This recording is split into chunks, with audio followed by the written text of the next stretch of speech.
60 वर्षांनंतर ही 5 भाज्या चुकूनही खाऊ नका, नाहीतर आरोग्यासाठी विषासारख्या ठरू शकतात.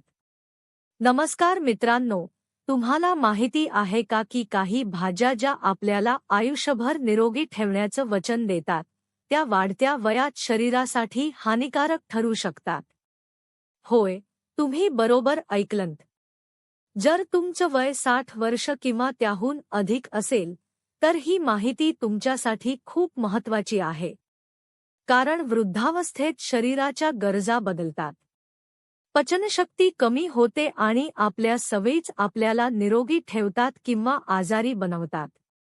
आज आपण अशा 5 भाज्यांबद्दल बोलणार आहोत ज्या 60 वर्षांनंतर टाळल्या पाहिजेत. या भाज्या शरीरात लपलेल्या धोक्यांना हळूहळू वाढवतात आणि पुढे गंभीर आजार होऊ शकतात. चला तर मग सुरुवात करूया. पहिली भाजी, वांगी. वांगी ही भारतीय स्वयंपाकात रोज वापरली जाणारी भाजी आहे. पण वृद्धांसाठी ती लपलेला धोका ठरू शकते. यामध्ये सोलानिन नावाचं रसायन असतं, जे मेंदू आणि मज्जासंस्थेवर परिणाम करू शकतं.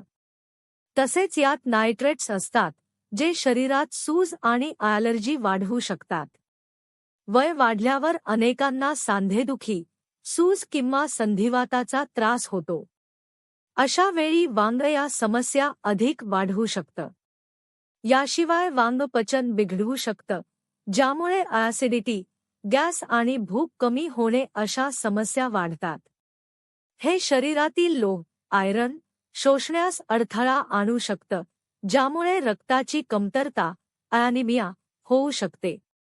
आयुर्वेदानुसार वांग तामसिक अन्न मानलं जातं, जे शरीरात आळस आणि रोग वाढवू शकतं.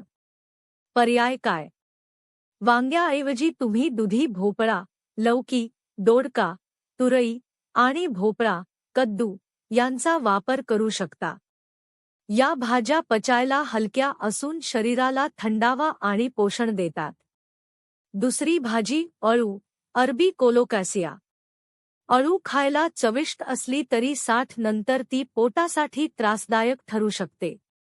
यामध्ये स्टार्च आणि फॅट जास्त प्रमाणात असतं, जे वृद्धांसाठी योग्य नसतं.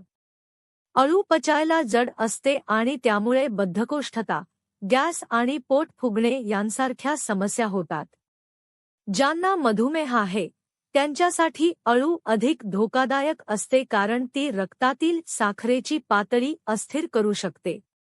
तसेच कोलेस्टेरॉल वाढवून हृदयरोगाचा धोका वाढवू शकते. आयुर्वेदात अळूला गुरु आहार म्हणजे जड अन्न म्हटलं जातं, जे पचनशक्ती कमी करतं. यामुळे शरीरात आम म्हणजेच विषारी घटक तयार होतात, जे कालांतराने गंभीर आजारांना कारणीभूत ठरतात. मग याचा पर्याय काय? अळूऐवजी तुम्ही रताळे, शकरकंद, गाजर किंवा शेवग्याच्या शेंगा सहजन आहारात समाविष्ट करा. या भाज्या पचायला हलक्या असून फायबर आणि पोषक तत्वांनी भरपूर असतात. रताळे विशेषतः मधुमेह आणि पचनासाठी फायदेशीर मानले जाते. गाजर डोळे आणि त्वचेसाठी अमृतासारखे आहे. शेवगा तर संपूर्ण औषध मानला जातो, जो शरीराची रोगप्रतिकारक शक्ती वाढवतो.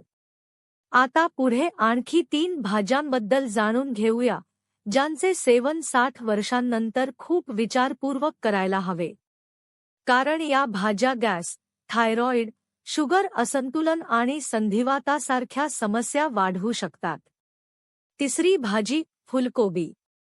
फुलकोबीला आरोग्यासाठी चांगली मानली जाते, पण वृद्धांसाठी ती काही प्रमाणात त्रासदायक ठरू शकते.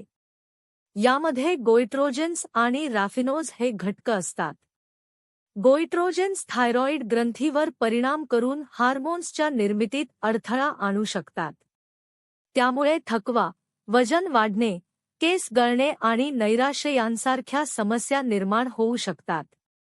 रॅफिनोज हा एक प्रकारचा साखरेचा घटक आहे, जो पोटात गॅस आणि फुगवटा निर्माण करतो. ज्यांना आधीपासून थायरॉइड किंवा सांधेदुखीचा त्रास आहे, त्यांच्यासाठी फुलकोबी समस्या वाढवू शकते. पर्याय काय? पालक, मेथी आणि इतर हिरव्या पालेभाज्या उत्तम पर्याय आहेत. या भाज्या पचायला हलक्या असून फायबर आणि मिनरल्सने समृद्ध असतात. चौथी भाजी कारले. कारले कडू असले तरी डायबिटीजसाठी उपयुक्त मानले जाते. पण 60 नंतर जास्त प्रमाणात सेवन केल्यास ते हानिकारक ठरू शकते. कारल्यामध्ये मोमॉर्टिसिन आणि चारंटिन हे घटक असतात, जे रक्तातील साखर झपाट्याने कमी करतात. जर एखादा वृद्ध व्यक्ती आधीच डायबिटीजची औषधे घेत असेल आणि त्यासोबत जास्त कारले खात असेल, तर रक्तातील साखर खूपच कमी होऊन हायपोग्लायसिमिया होऊ शकतो. यामुळे चक्कर येणे, अशक्तपणा, हातपाय थंड पडणे आणि कधी-कधी बेशुद्धी येऊ शकते. ही स्थिती धोकादायक असू शकते. विशेषतः महिलांमध्ये जास्त कारल्यामुळे हार्मोनल असंतुलन होऊन थकवा आणि मानसिक ताण वाढू शकतो. पर्याय काय? कारल्याऐवजी तुम्ही लिंबूपाणी, भेंडी किंवा शेवग्याची पानं आहारात समाविष्ट करू शकता. हे पदार्थ शुगर नियंत्रणात ठेवतात आणि शरीरावर वाईट परिणाम करत नाहीत. आता आपण मटार बद्दल बोलूया. छोटे छोटे हिरवे दाणे, जे हिवाळ्यात खूप आवडीने खाल्ले जातात, ते आपल्या आत एक मोठा धोका लपवून ठेवतात. विशेषतः जेव्हा तुमचं वय 60 वर्षांपेक्षा जास्त असतं. मटारमध्ये प्रोटीनसोबतच साखरेचं प्रमाण आणि प्युरिन जास्त असतं. प्युरिन शरीरात जाऊन युरिक ॲसिडमध्ये रूपांतरित होतं, जे संधिवात, सांधेदुखी आणि युरिक ॲसिडशी संबंधित इतर समस्या निर्माण करू शकतं. जर तुम्हाला आधीपासूनच सांधेदुखी किंवा संधिवाताचा त्रास असेल, तर मटार तो अधिक वाढवू शकतो. तसेच मधुमेह असलेल्या व्यक्तींमध्ये मटार जास्त खाल्ल्यास रक्तातील साखर असंतुलित होऊ शकते. मटार पचायलाही जड असतो, ज्यामुळे गॅस, बद्धकोष्ठता आणि पोटदुखी होऊ शकते. आयुर्वेदानुसार मटार पचनक्रिया अधिक मंद करणारा आहार मानला जातो. पर्याय काय? मटाराऐवजी हिरवी मूग डाळ, दुधी भोपळा किंवा दोडका खा. या भाज्या पचायला हलक्या असून शरीराला आवश्यक पोषण देतात.